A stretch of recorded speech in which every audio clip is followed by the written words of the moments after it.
Hi, Spreckle Scholars. I wanted to share my favorite Dr. Seuss book with you before we go to summer vacation. And it's called Hooray for Diffin Doofer Day. And it's created with help from Jack Prelutsky. And it's one of my favorite books because it talks about Diffin Doofer School, which reminds me so much of Spreckles. I've always lived in Dinkerville. My friends all live here too.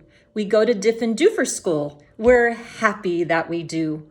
Our school is at the corner of Dink Zuber and Ding Zot. It looks like any other school, but we suspect it's not.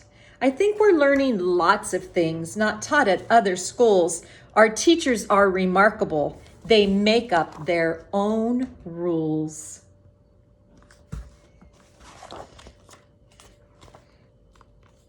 Check out all the teachers' faces.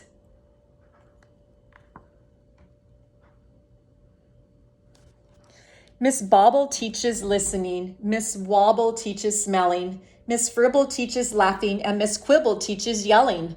Miss Twining teaches tying knots in neckerchiefs and noodles, and how to tell chrysanthemums from miniature poodles. Miss Vining teaches all the ways a pigeon may be peppered, and how to put a saddle on a lizard or a leopard. My teacher is Miss Bonkers. There she is. That's Miss Bonkers.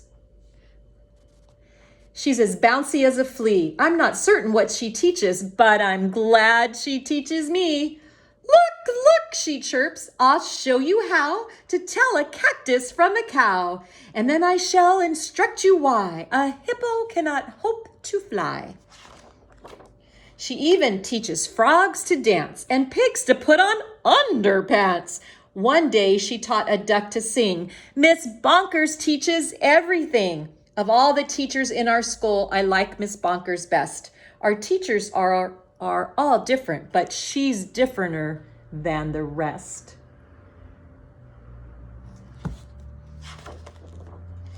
We also have a principal. His name is Mr. Lowe. He is the very saddest man that you will ever know. He mumbles, "Are they learning? This and that and such and such?" His face is wrinkled as a prune from worrying so much. He breaks a lot of pencils from pushing down too hard, and many dogs start barking as he mopes around the yard. We think he wears false eyebrows. In fact, we're sure it's so. We've heard he takes them off at night. I guess we'll never know. I don't look like that, do I? But we know he likes Miss Bonkers. He treats her like a queen. He's always there to watch her when she's on the trampoline. There are many other people who make Diffin Doofer run. They are utterly amazing. I love every single one. Our nurse, Miss Clot, knows what to do when we've got sniffles or the flu. One day I had a splinter, so she bandaged me from head to toe.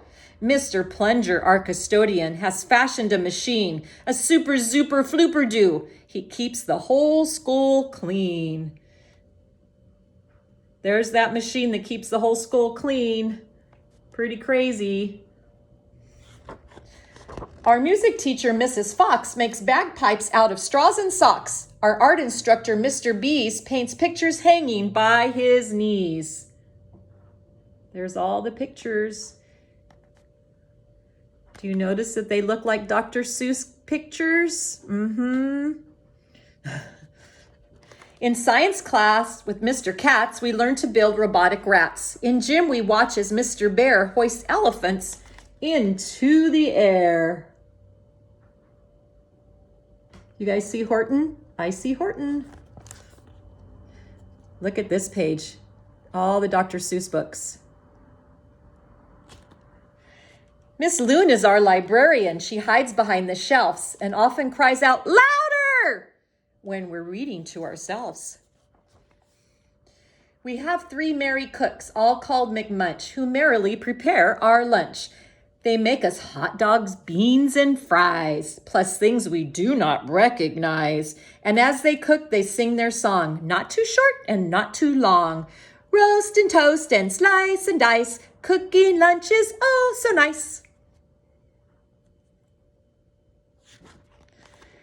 We were eating their concoctions, telling jokes and making noise when Mr. Lowe appeared and howled, "Attention, girls and boys!" He began to fuss and fidget, scratch and mutter, sneeze and cough. He shook his head so hard we thought his eyebrows would come off. He wrung his hands, he cleared his throat, and shed a single tear, then sobbed, "I've something to announce, and that is why I'm here. All schools for miles and miles around must take a special test to see who's learning this and that, to see whose school's the best. If our small school does not do well, then it will be torn down, and you will have to go to school in dreary Flobbertown." "Not Flobbertown!" we shouted, and we shuddered at the name, for everyone in Flobbertown does everything the same. It's miserable in Flobbertown. They dress in just one style. They sing one song. They never dance. They march in single file. They do not have a playground, and they do not have a park. Their lunches have no taste at all. Their dogs are scared to bark.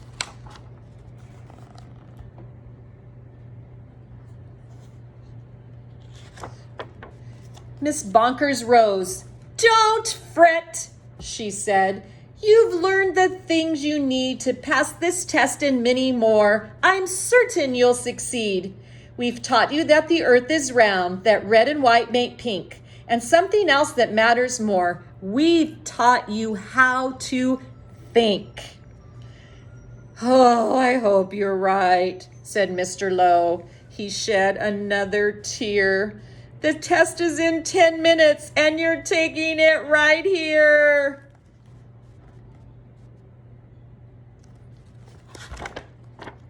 We sat in shock and disbelief. "Oh no," we moaned. "Oh no." We were even more unhappy than unhappy Mr. Lowe. But then the test was handed out. "Yahoo!" we yelled. "Yahoo!" For it was filled with all the things that we all knew we knew. There were questions about noodles, about poodles, frogs, and yelling, about listening and laughing, and chrysanthemums and smelling. There were questions about other things we'd never seen or heard, and yet we somehow answered them, enjoying every word.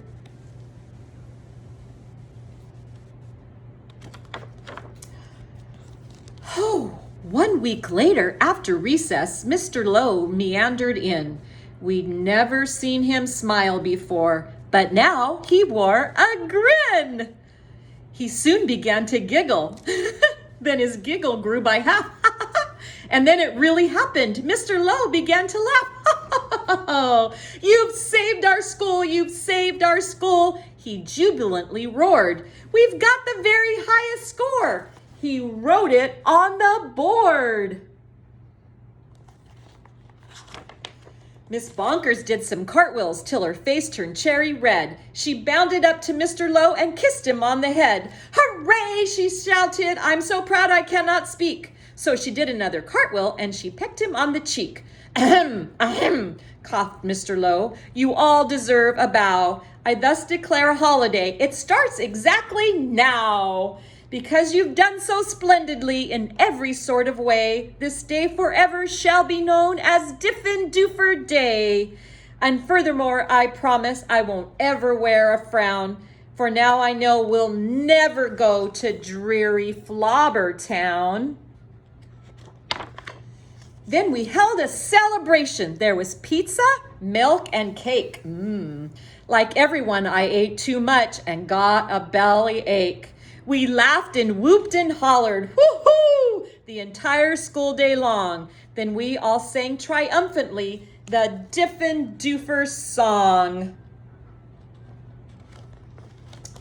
"We love you, Diffin-Doofer School, we definitely do. There surely is no other school that's anything like you. You're gribulous, you're grobulous, each day we love you more. You are the school we treasure and unceasingly adore. Oh, finest school in Dinkerville, the only one as well. We love you, Diffin-Doofer School, much more than we can tell. You are so Diffin-Dooferous, it gives us joy to say, 3 cheers for Diffin-Doofer School. Hooray, hooray, hooray. 3 cheers for Spreckle School. Hooray, hooray, hooray. Have a wonderful summer.